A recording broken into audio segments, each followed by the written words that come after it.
Hi everyone, welcome to today's live video. Welcome. It's Tuesday, it's 4:30. Gosh, the days go kind of fast and kind of long at the same time. It's kind of fun. Welcome. If you're joining me right now, please just write in the comments, joining right now. I love to see that. And if you have any questions, please make sure to write them in as well. Even if you're watching the replay, just write in joining, and again if you have questions, because I go back and I will answer questions in the future if you come up with some, or during the live. So today is third week of school, and this month I'm really focusing on movements in relation to kids and classroom and brain function and all that great stuff. And what I wanted to focus on today, and let me just rewind. So the first two Facebook Lives that I did starting in August and then into September in Gearing Up for School talked about this awesome movement where you stimulate pressure points to help brain function. And in the first one, we talked about your kidney 27s that kind of looks like this. You can go back to my videos and watch those. I get into some pretty in-depth reasoning of why to use this. And then in the last video, we got into breathing and introducing that to children, getting them aware of their own breath with this whole push, which I think is great, in the schools, in the world, about this mindfulness kind of movement that's happening right now. We really need to start with breathing. And because of constant stress pressures, a lot of people, and again, I explained this in the last video, a lot of people, not even just kids, are what's called reverse breathing. So it's a stress breath, and that impacts our learning. And why that's important is because all of us are learning every single day, and our breath can support our brain function. And in the videos leading up to this, I talk about having your hand either on your belly button or on either side. And what that's doing is subtly bringing attention to the midline of your body. And today's focus for this live is to talk about why the midline is so important for all of us, midline awareness, and kind of signs that if you don't have that awareness, what that could mean. And again, what I'm trying to do with these lives, my goal, and I am doing, is just giving you manageable chunks of information. So today, I'm going to give you some food for thought. If some of it resonates with you, try it out with someone, try it out with yourself, make some comments in the comment section. Let's get a conversation going. It's fascinating stuff. We're all living in this society where we just don't slow down to kind of see what's going on. So midline.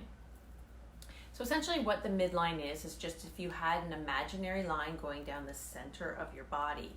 And at around 4 years old, ideally, there's a sense of midline. And if you don't have a sense of midline, it impacts your learning. So you might see a lot of issues with fine and gross motor coordination if there's not a midline awareness. There'll be some difficulty with learning to read, learning in general. In school, academics will be difficult. And you also might have trouble with things that actually require two hands at the same time. So let's just talk about if you are a teacher and what to kind of look for in terms of midline awareness. So I just want to show you, teaching is kind of this cool thing because as I teach more, I learn more from the students that I work with. So I just want to show you when I'm teaching, kind of things I look for to see if a child has midline awareness. There's more gross body stuff I can do, but right now I'm just going to show you like a pencil paper activity. So you give a piece of paper to a child, and if you ask them to draw a capital A and you show them the capital A, And this is their paper. If you notice that the A kind of looks like that, okay, it's to one side or the other instead of what might be centered like that. This one tells me that they do not have a good awareness of midline, that they're either on one side or the other. And it's fascinating because even if you give them a model at the top of a page with the A, they will still draw it like that. And that tells me that there's some work to do physiologically to get them ready for this pen paper exercise. Another really clear way to see that a child does not have midline awareness is simply drawing the letter X. So I'm going to show you what it might look like. So if you model that you want, and model it first, you know, like give them an idea of what you're looking for. So if you model that you want an X on the page, you're going to see something like this. Even if they're in the middle of the page when they do it. Let me see, I'm going to do this so I don't mess this up, because once you know how to do something right, it's kind of awkward doing it wrong. But it might look something like that, more like a T. Let me see, I'm going to make that darker for you so you can see. It's an X, but it's more not quite on its side. And it's really hard for kids who don't have midline awareness to actually go from one side of their body diagonally to the other and vice versa, because it's requiring both sides of the brain to work in coordination. Right. So let's just talk about a couple of things you can do to help these kids without the midline awareness throughout the day. And the other thing that I noticed is I have recently worked with a group of seniors, and I noticed that some of the seniors were having a hard time crossing the midline as well. My guess is that they had the ability and then kind of use it or lose it thing, because we are becoming less and less movement orientated. You need to keep moving to keep these connections solid. That I think that what I'm about to give you are things that you can do for seniors, for kids, for yourself, to help the neurological connections between the left and the right brain come together to help with that midline awareness, essentially. So if kids are sitting at a desk, something you can simply have them do is reach to one side of the desk and then to the other side of the desk and kind of do this action, okay? And the sensory input from the desk is going to help them. The proprioceptors are going to tell the brain, I'm reaching this way. This is the feedback I'm getting from the senses, and it's going to help to get that midline awareness. Another really great way when they're sitting down is, I'm going to see if you can see my knee when I'm doing this, but simply have them put their hands on their shoulder, and you can see my knee. You're going to touch one elbow to the opposite knee, okay? And this is in my seniors group. What I saw, let me see, it's hard to, is this. Somebody was mimicking me. Bright woman, switched on in a lot of ways, but that tells me that midline movements are really going to be beneficial for her brain. And when I see it in classrooms, so I want you to be careful with what I'm about to tell you. It's valuable gold, platinum information, but the way you introduce it to anybody, a senior, a kid, a friend, whatever, just be really careful, because if a child is struggling academically, socially, or emotionally, I would say that 9 times out of 10, this movement is not available to them on their first try. So there's just no midline awareness, and it has to be taught and practiced. So I like to start slow. So I might start with one hand on the opposite knee, or like I said, to the opposite side of a desk is a great starting point, right? We're just kind of doing this. Then we move it to the knee. Then we bring it to getting the knee and the elbow connection involved. And practicing that over and over and over is creating neurological connections upon which higher level skills and thinking is based, actually. This is phenomenal. Now, word to the wise. So the more I learn, the more I want to share and explain this. This is great for anybody at any age. Right now, I'm literally strengthening neurological connections between my right and left brain, and my body and brain is happy about that. So be careful. Some of the kids who need this the most are going to start going kind of crazy on you, like getting a bit hyper with it. So just challenge them to go slower. It's more powerful a movement when you go slower, and it's a little harder to do. So those kids that want to just speed it up and be on automatic, we're kind of losing benefit if we're not really concentrating on what we're doing. And when we do it slowly and deliberately, we're activating our core, strong mind, good correlation there. And we're also stimulating the vestibular system. There's some balance involved here. Once we get really good at this, we can even stand up and start doing it. But again, be careful, because if you're doing this with a group of people, and I say people because it's any age, right?